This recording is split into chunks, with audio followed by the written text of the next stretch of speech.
My name is Davis Obieke. I'm a restaurator. I'm the head chef for Kudis Diner and Lounge. It's located in Ajawo Estate. My pastime, I also do some acting and emceeing. Yes. It's been new because suddenly we have to change the way we do things, and then also, of course, it's affected the number of people that come around. So yes, it's been new. That's what I need to say. First things first, if I'm going to be honest with you, already the climate for an entrepreneur in Lagos, Nigeria, or Nigeria as a whole, is a little hostile. Because of the way things are, inflation, some things that are in the structure that don't work. And then already you are grappling with that, and then the next thing, COVID comes. So now, if we were doing, say, AB as revenue every day, now we are doing a little half of A. So yes, it's been bad. It has affected us. It has affected the way we work. There's too much regulations. We're washing our hands all the time, which normally is a good thing for the kitchen, But right now, it's no longer about washing your hands just for the kitchen. If we step out in the car, we go back, we wash our hands. If we go and get something outside, we wash our hands, So all of that, it takes a lot of toll on us, to be able to continue to stay safe.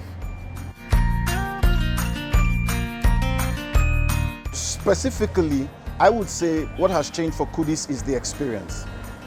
Every typical diner here and abroad, or restaurant of our type that likes to do signature dishes, always love it when customers can come in and sit down.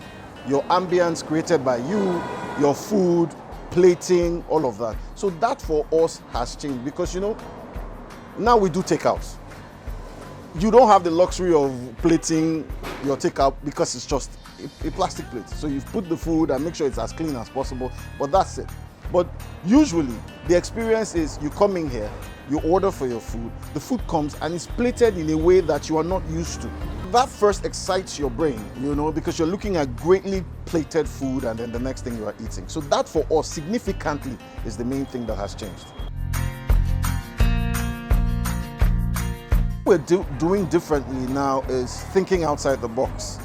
Thinking outside the box, we're realizing that, okay, whilst some of our customers, clients who know us and the new ones would love to eat our food, some of our signature food, we now have to think about out of the box, meals. For example, we've been working on the recipe since last year, but now we just devised the complete package for our grilled fish. Because we came to the realization that not everyone is going to want to eat rice at home. Because of the stay at home, a lot of people have become home chefs.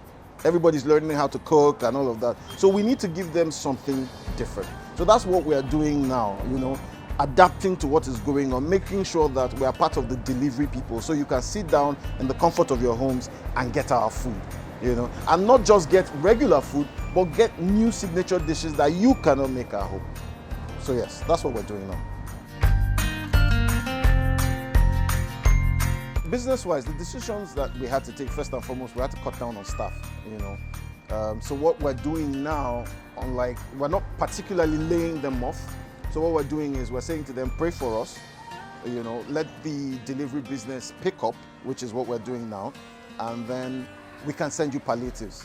So that's what we've been doing. We've been sending, not particularly their salaries, because of course we're affected by it, but we're sending them something to get by. So first we had to reduce that.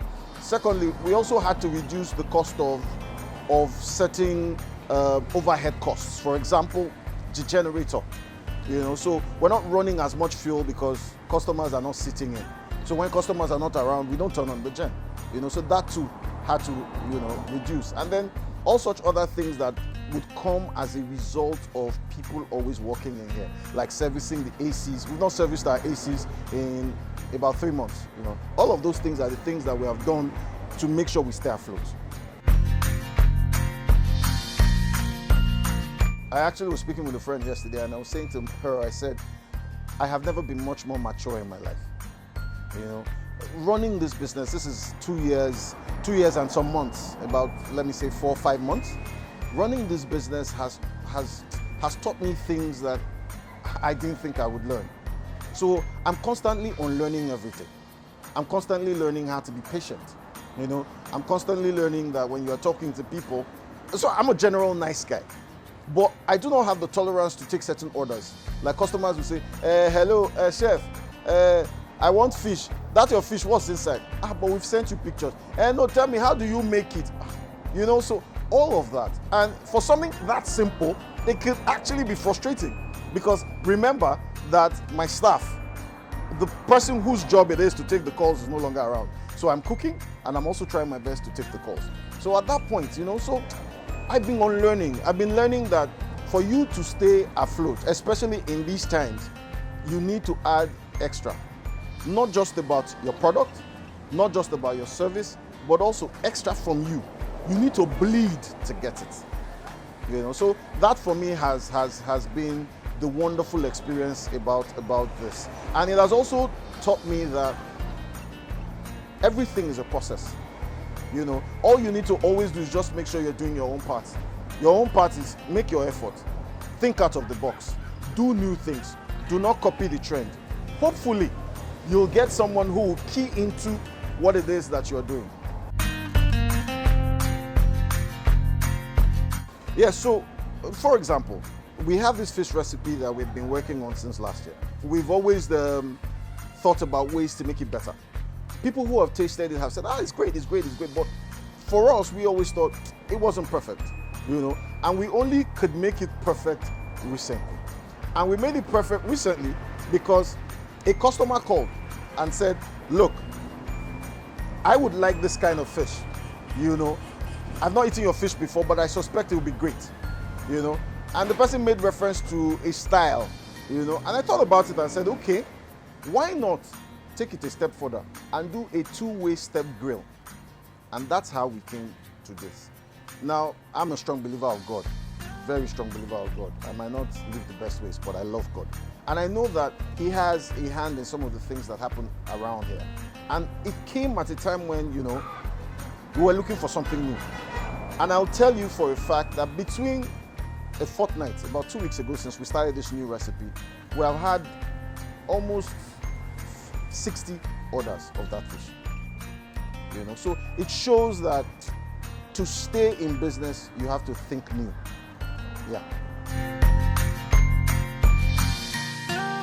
The difficulty with being specific is because I've gotten to where I've gotten to without necessarily the help of government and infrastructure. I've gotten there because of the value I've been able to create. Do you understand? That's why it's difficult for me to be specific. But if I'm going to be specific, obviously every business needs a cash boost. So if government is going to say, okay, you are able to access this, and it's for real. You apply, they come, they do whatever things they need to do, and they come and see that we need this money. Yes, I will open arms, I will gladly take it. I would like for my customers not to walk in here and say to me, chef, what is it? Cook food, let's eat. Because they know what is going on, and I've been having that challenge. So sometimes I look like the bad guy. Sometimes I look lazy, in fact. They say to me, chef, you be like, say, you don't want to make money. But I'm saying to them, this is for real. This is what is going on. Could we at least take this seriously? So I find myself even being the one to chase my customers away. That's not so good. So I don't know if it's them just choosing to be adamant about it, or if there's not enough publicity about it. Maybe people are not believing it so much because there's not enough testing. If maybe we amplify testing, people will start to see that, on my street, one person has it, or two people have it, and they'll be much more careful. That's good. It will also be nice if telecommunication agents, telecommunication companies made calling at this time a little bit cheaper. Because right now, for orders to come, you need to call. For us to be able to market ourselves, we need to go online. So the money we spend on trying to keep the business afloat on all angles is alarming. So yeah, that is me being specific now. It would be nice for things to change. It would be nice for fuel to not be as expensive as it is. It would be nice for our roads to be better. It would be nice for constant electricity. I will tell you, now that you want me to be specific, very recently, I got my billing from the distribution company for my district. And I was alarmed. 11,000, then 25,000. And I said to myself, no. So I made a call and they said, okay, no, send us an email. And I was like, how is this computation this way? Remember or take into cognizance that all of this period, we're not even working. And now that we're working at 1/3 of our capacity. Customers are not coming in, we don't need to use anything, we're just using the kitchen. So how is it that way? So those are some of the things we need. We need for things to be done right, if we're going to be specific, COVID or not.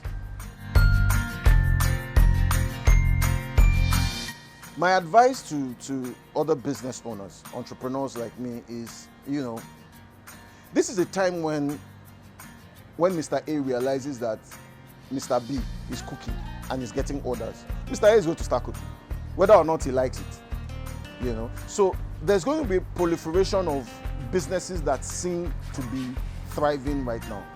It's important that for whatever reason it is that you're going into the business, you should have a drive for it. You should have passion. Your passion is not about cooking like me. Your passion should be about a business that works. So if you take cooking, for example, you don't cook, but you do your best to get a cook who is good. Now, because you want a business that works, you're going to have your cook for people, or your chef. And then you're going to say, okay, chef, based on what feedback we have gotten, because feedback is important in this business. Every time we send fish out or food out, we're always asking, hope you enjoyed your meal. So when people give you those kind of feedbacks, you should be able to say, okay, now, yes, it's working. So I'm just trying to say that, obviously, the business is not just for one person. So if you're going to be in it for some sort of good, whether it's your passion, whether it's because you're a good business person or something. My advice also would be that this is not the time to expect too much from your staff. Because I find some business owners, they stay in the luxury of their homes, they're staying safe, and they're making calls, and they're telling their staff to come to work, do the things they need to do. We also need to be considerate that these people too need to stay safe. So we need to make sure that as business owners, we are abiding to the regulations of the state. We are abiding to the regulations of NCDC so that our own staff too can be safe. So yeah, that is my advice to business owners like me. I can speak so much about us. My clients, not so much. I pray that they're keeping safe. But here, we make sure that we clean surfaces as many times as possible. Once people come in for takeouts, once they pick their takeout, first things first, we make sure that their hands are sanitized, We also make sure that everyone is wearing their face mask. We also make sure that we're keeping a safe social distance. I can't remember, since this whole thing started, we've not had more than 3 people enter the restaurant at the same time. Because once they come, they take out and they go. Once they come, they take out and they leave. And once that happens, we're cleaning everywhere. We're also making sure that we, on our own part, are washing our hands as many times as possible. Because yes, the nature of the kitchen is that before you cook, you must wash your hands. But now we're doing more about it. And then we're making sure our face masks are on all the time.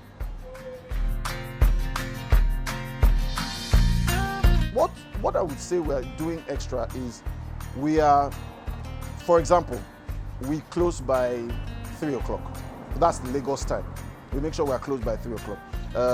Not so long ago, I was on the phone. My phone has become my best friend right now. I was on the phone and a customer was asking for something.